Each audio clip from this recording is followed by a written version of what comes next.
সিরিয়ার president Bashar আল আসাদের গদি নড়বড়ে করে দিয়ে আলোচনায় এখন বিদ্রোহী নেতা আবু মোহাম্মদ আল জোলানি, যার নেতৃত্বে তাহরির আল শামের দখলে দেশটির দ্বিতীয় বৃহত্তম শহর আলেপ্পো দখলে নেওয়া হয়েছে কৌশলগত গুরুত্বপূর্ণ শহর হামাও। নাটকীয়তায় ভরপুর আল জোলানির জীবন। একসময় ছিলেন আল কায়েদার সদস্য।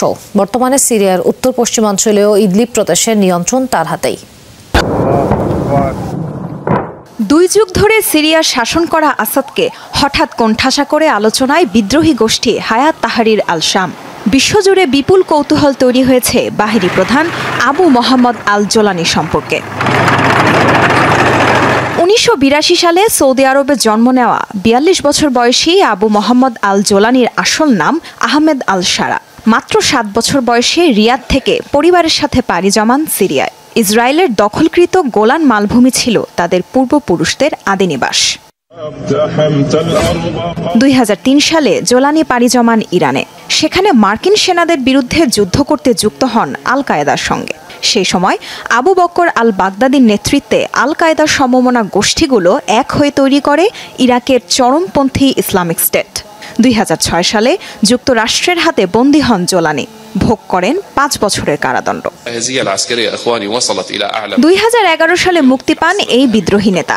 সেই সময় সিরিয়ায় আসাদ সরকারের পতনের জেরে চলছে তুমুল উত্তেজনা।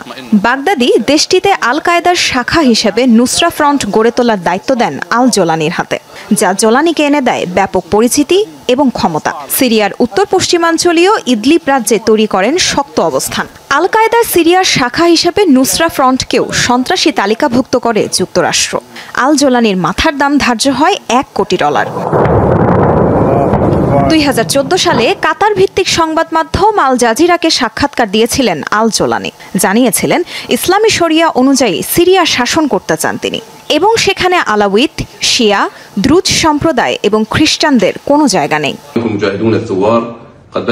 2016 সালে আল জোলানি নাটকীয়ভাবে এক ভিডিও বার্তায় হঠাৎ করে ঘোষণা দেন আল কায়েদার সাথে সম্পর্ক পুরোপুরিভাবে ছিন্ন করেছেন তিনি।